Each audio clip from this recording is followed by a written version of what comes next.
Welcome to Robertson Fox Stories. These reflections are written for decision makers navigating both business success and personal fulfillment. We're glad you're here. Every year, chairs from across the Vistage UK and Ireland community gather in one place to reflect, connect, and grow. The room is always rich with insight and experience. Some have just begun their chair journey, while others have been guiding business leaders for over 2 decades. I'm 7 years in, with 2 CEO groups, a key executive group, and nearly 20 years running Robertson Fox. And still, I come away feeling inspired, grounded, and reminded of the importance of mindset. This year, something stood out. In conversation after conversation, I heard newer chairs comparing their early steps with the full stride of those more established. Their tone wasn't admiring, it was demoralized. I'm not doing enough. I'll never get there. I recognized the language. I've said it to myself in different guises over the years, but this time I felt differently. Comparison is the thief of joy. The thing about being a Vistage Chair and a business owner is that it's easy to feel like you're flying solo. We're running our own businesses, building and managing our own groups, each with our own unique rhythm. It's all too easy to glance sideways and feel like you're falling behind, but that lens is skewed. Comparison, unchecked, is a thief. It steals clarity, confidence, and connection. It fuels the inner critic and silences the voice that celebrates progress. And here's the truth: success isn't linear, and it certainly isn't uniform. It's a mosaic of milestones, mistakes, reinventions, and hard-won growth. The power of reflective comparison.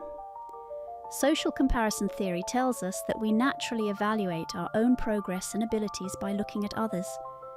This in itself isn't unhealthy. In fact, it can be motivating, but only when it's conscious, constructive, and grounded in reality. When we compare up to those we perceive as doing better, we can feel inadequate. When we compare down, we might feel falsely superior. Neither is helpful if the aim is authentic growth.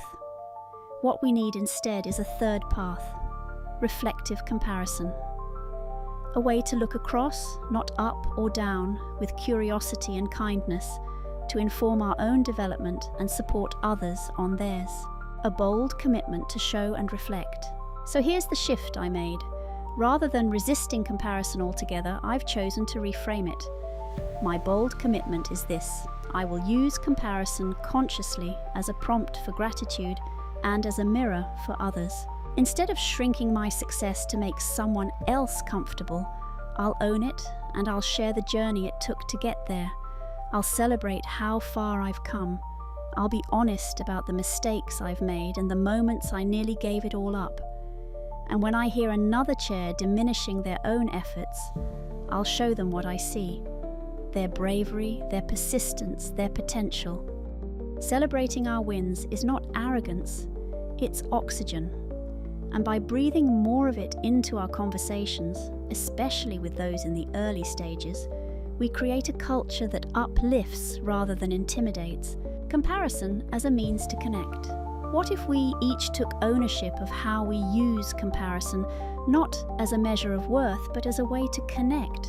What if we could build our peer communities in a way that embraces the fullness of our paths, the stumbles, the breakthroughs, and everything in between? Imagine what would change if every decision maker, every chair, every CEO stepped into their story with pride, while holding space for others to do the same. No hierarchy, just humanity. That's the kind of leadership that transforms. An invitation.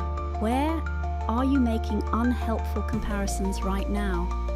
And what would shift if you turned that energy into appreciation for how far you've come and how generously you can help others do the same?